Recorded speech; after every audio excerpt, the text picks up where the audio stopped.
Ada yang menanyakan ke saya, bisakah gonore ataupun kencing nanah ini menular lewat perciuman?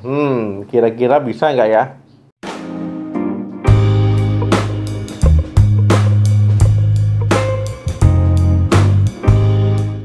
Halo, assalamualaikum warahmatullahi wabarakatuh. Saya cerita sedikit tentang penyakit gonore ataupun penyakit kencing nanah. Jadi ini termasuk penyakit kelamin yang dapat menginfeksi laki-laki maupun perempuan.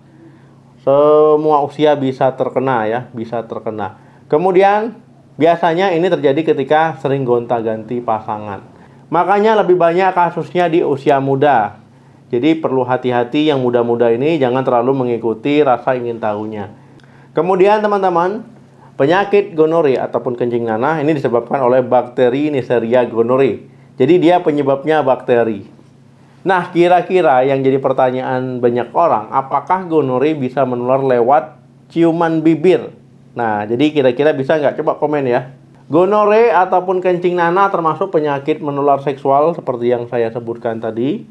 Sedangkan aktivitas seksual itu ada 3. Ya, seks melalui Miss V, dia ketemu dengan Mr. P, jadi ada penetrasi antara Mr. P dan Miss V. Kemudian ada seks oral dan juga ada seks anal. Gonore ini bisa terdapat pada mulut ataupun disebut dengan pharyngeal gonore, tetapi penyebarannya bukan lewat berciuman. Jadi kalau seandainya berciuman dengan orang yang ada gonore, ya bukan begitu penyebarannya. Artinya aman ya, tetapi ada tapinya. Penularan bisa terjadi ketika melakukan oral seks dengan penderita gonore. Ciri-ciri orang yang mengalami gonore ataupun yang menderita gonore, ya beberapa orang itu bisa saja tidak menimbulkan gejala sama sekali. Biasanya pada wanita itu dia nggak menimbulkan gejala. Tetapi umumnya ya pada laki-laki ketika mengalami gonore ataupun kencing nanah ini bisa mengalami beberapa ciri. Misalkan ya meningkatnya frekuensi buang air kecil, keluarnya nanah ya dari Mr. P-nya berwarna kuning, bisa berwarna putih ataupun kehijauan. Kemudian ujung Mr. P-nya itu di lubang pipisnya itu ya itu bisa kemerahan ya, kemerahan, meradang, kemudian nyeri ketika buang air kecil, bisa bengkak di Mr. P ataupun di bagian alat kelaminnya.